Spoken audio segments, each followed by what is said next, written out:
Hello everyone, my name is Hubert and welcome to Teach Me channel.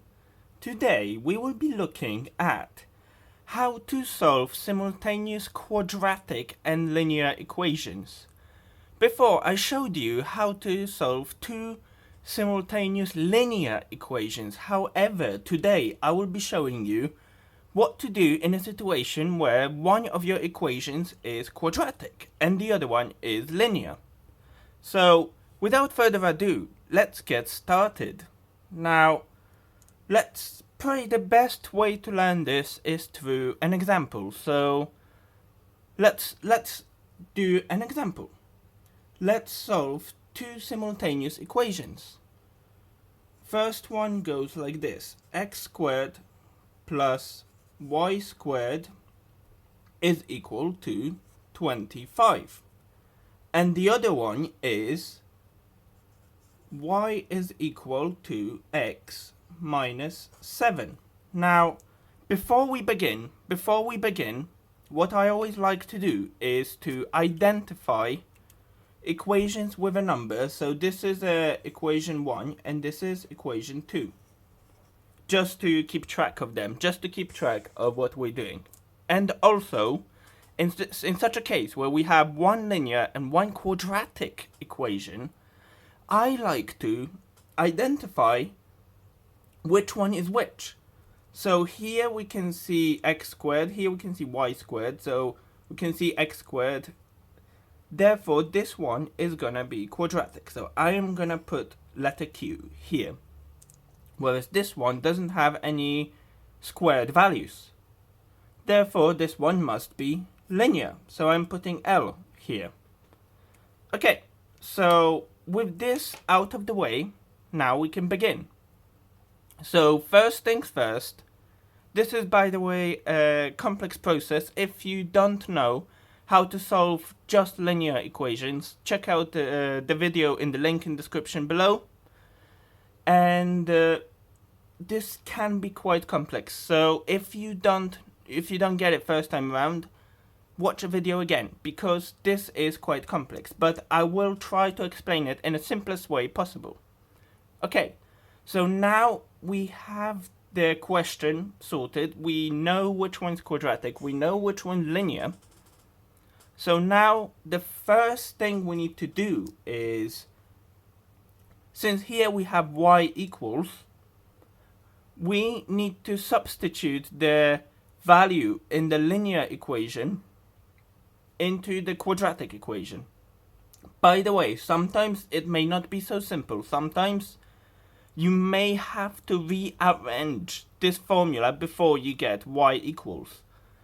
So once you get y equals form, or x equals, whichever one you want to be substituting, then we substitute the linear part of the equation into the quadratic part of the equation. I will show you exactly what I mean, so don't worry if you didn't get that. So I'm gonna write it down. I'm gonna write down all the major steps that you need to do this. So first, substitute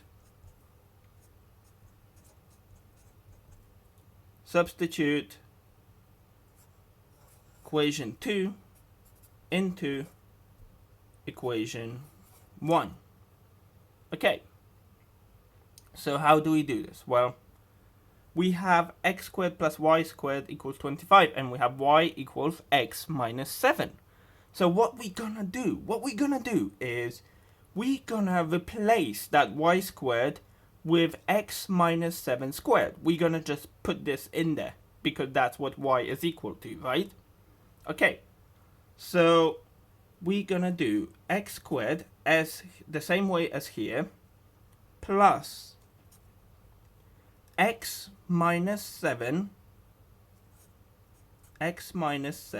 squared, because we are substituting that y, we are replacing it, and that is still equal to 25. Okay, so that's where we are now. Now what we need to do is we need to multiply the brackets out, because what we are trying to do here is we are trying to make this huge quadratic equation, this massive quadratic equation that we are going to solve at the end, and that's what's going to give us the values we need. So bear with me.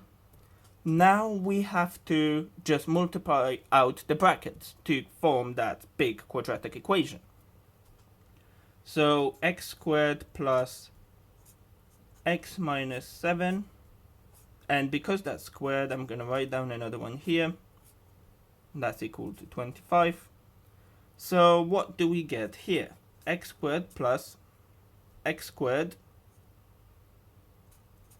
minus 7x minus 7x and plus 49.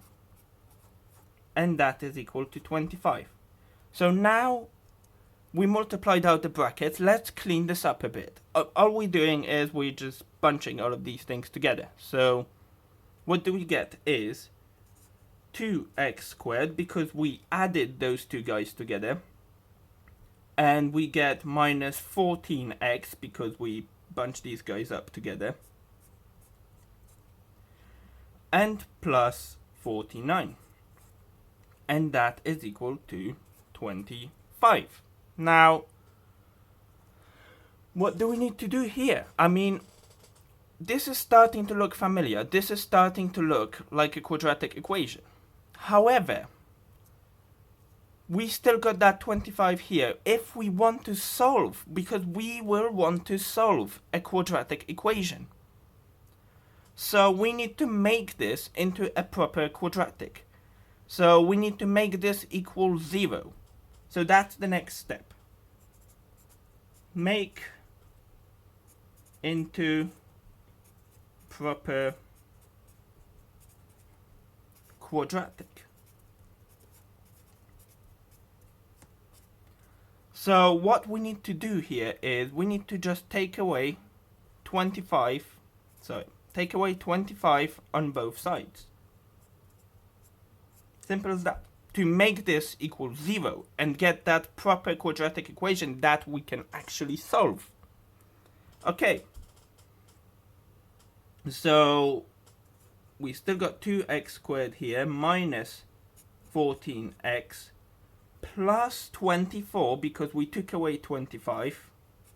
So that's what we left with, and that is equal to 0. So this is important equation. This is our final quadratic equation that is going to give us the solution. So that's exciting.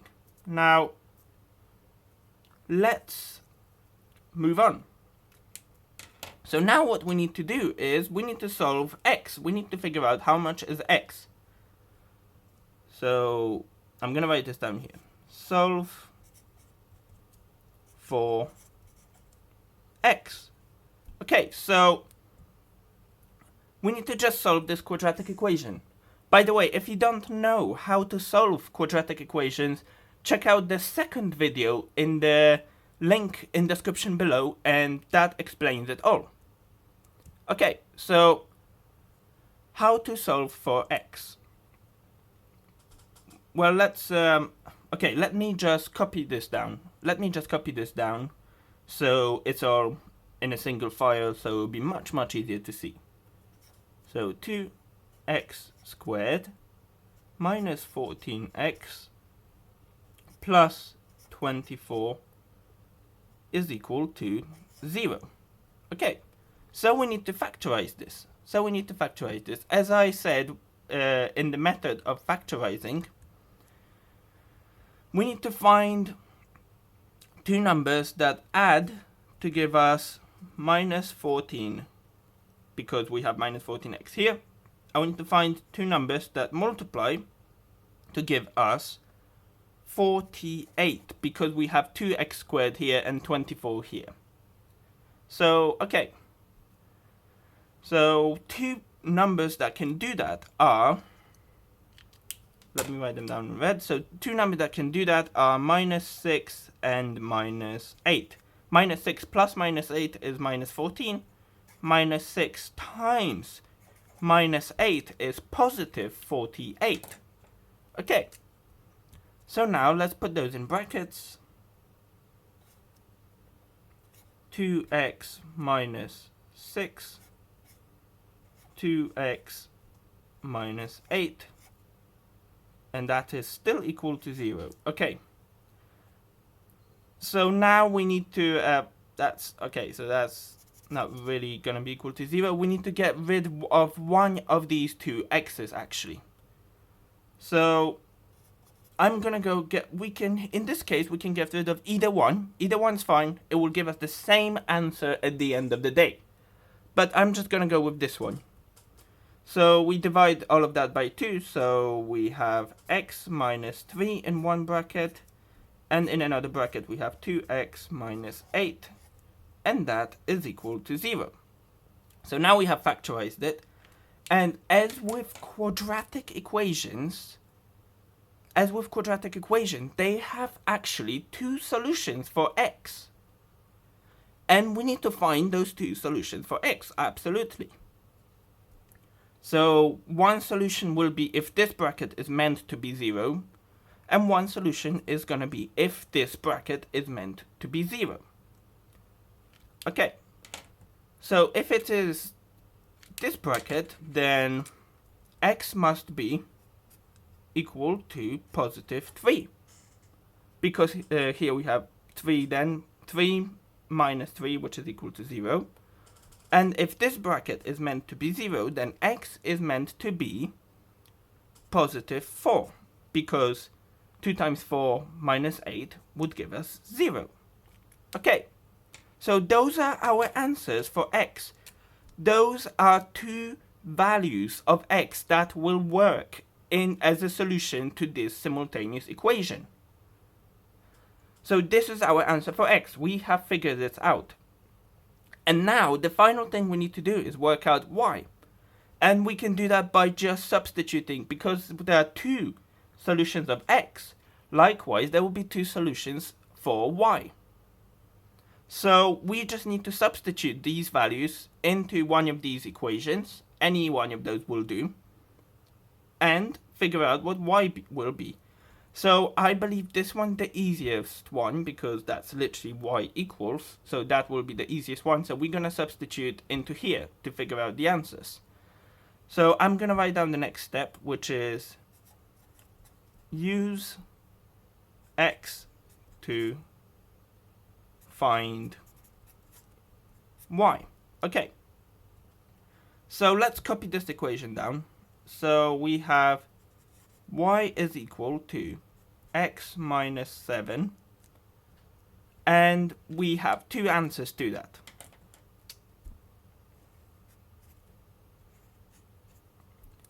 So if x is positive 3, then y is equal to 3 minus 7. So in this case, y must be equal to,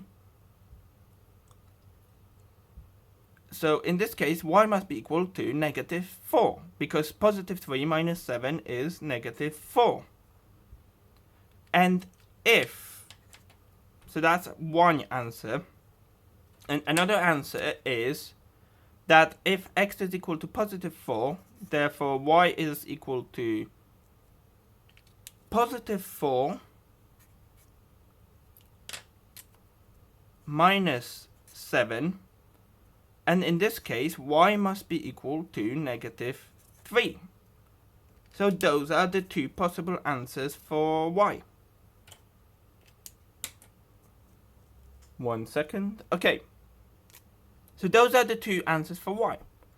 So x is equal to either positive 3 or positive 4, and y is equal to negative 4 or negative 3.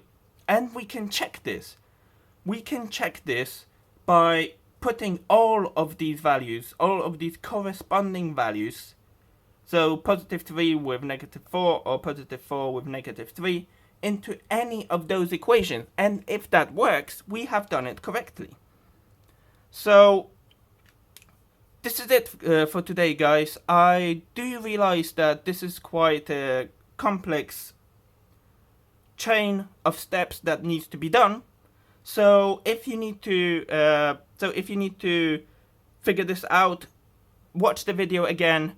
If you have any questions whatsoever about this, please shoot away in the comments. I'm more than happy to help you out. If you want to watch daily maths and science videos and biomedical sciences videos, hit that subscribe button below. If you think that this video helped you, give me a big old thumbs up. Thank you again for watching, and see you next time.